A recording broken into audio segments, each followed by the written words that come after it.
have been called devil worshippers, guardians of secret knowledge, or perhaps the most powerful hidden order in medieval Europe. This land will be ours, by the grace of God and the strength of my sword. But who were the Knights Templar? Really? The order of the poor fellow soldiers of Christ and of the Temple of Solomon, known simply as the Knights Templar, was not a secret cult. It was a religious and military order, born in an age of war, faith, and political power. Crusade! This is their true history, based on facts, not legends.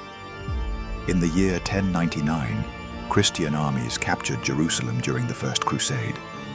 The city was declared holy, but the surrounding region remained extremely dangerous.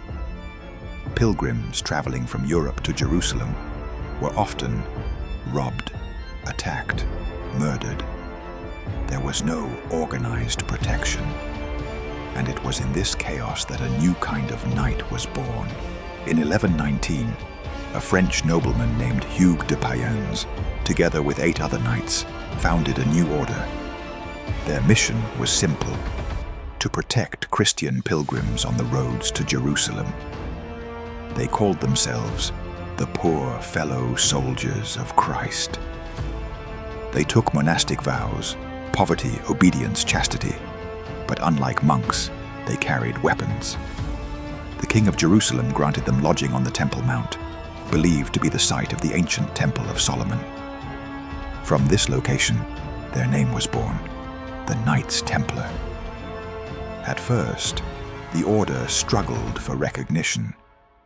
That changed when Bernard of Clairvaux, one of the most influential church figures of the time, supported them. In 1129, at the Council of Troyes, the Templars were officially recognized by the church. From that moment, their power grew rapidly. Across Europe, nobles donated land. Castles and farms were granted wealth, flowed into the order. The Templars also developed something revolutionary: a proto-banking system. Pilgrims could deposit money in Europe and safely withdraw it in the Holy Land. This made the Templars wealthy, trusted, and extremely influential. Templars lived under strict rules: no luxury, no personal possessions, absolute discipline. They wore the iconic white mantle with a red cross. On the battlefield, they were known for discipline, fearlessness, unwavering loyalty. Many died young. For them, war was not glory. It was sacred duty. In 1187, Jerusalem fell to Saladin. One by one, Crusader strongholds were lost. Without Jerusalem, the Templars lost their original purpose, but their wealth remained, and that wealth would ultimately lead to their destruction.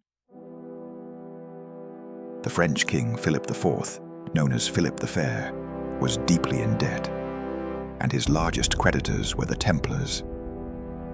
On Friday, October 13th, 1307, Philip ordered the arrest of all Templars in France, the seizure of their property. The accusations included heresy, blasphemy, idol worship. Under torture, many confessed. Modern historians agree these charges were politically motivated. Pope Clement V eventually gave in to pressure. In 1312, the order was officially dissolved. In 1314, the last Grand Master, Jacques de Molay, was burned at the stake in Paris. My brothers, look at the light. This fire will burn our bodies, but not our faith. According to legend, he cursed the king and the pope. Both died within a year. Fact or coincidence? History leaves the question open. There is no historical evidence for devil worship, secret demonic rituals, the Holy Grail, hidden global control. There is evidence of financial innovation, military discipline, political power. The Templars were not destroyed because they were heretics. They were destroyed because they were too powerful. Their castles still stand. Their symbols still fascinate. Their story still echoes through history, not because they were mystical, but because their fall reveals what happens when faith, money, and power collide. This was the true history of the Knights Templar. I'd like to thank you for watching. Until next time, in Occult History Explained.